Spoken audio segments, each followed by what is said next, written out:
Hello friends, in this quick tutorial I'm going to show you how to set Laravel cron jobs in Cpanel. But before getting started this video, make sure to subscribe how to everyMinute. So first of all, open your Cpanel and search here cron, and then click on cron jobs, add new cron job,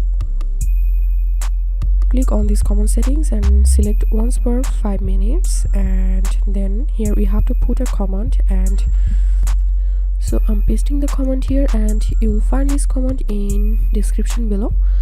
So after putting the command, scroll up and from here copy this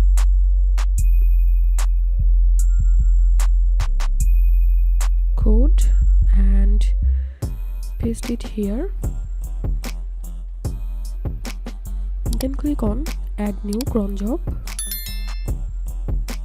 and here you can see successfully added the cron job. So this is how we can set Laravel cron jobs in Cpanel. If you have any questions, feel free to post in description. If you think to see more WordPress videos, please check the links in descriptions. If this video helped you, give a thumbs up and please consider subscribe how to everyMinute. Thank you for watching.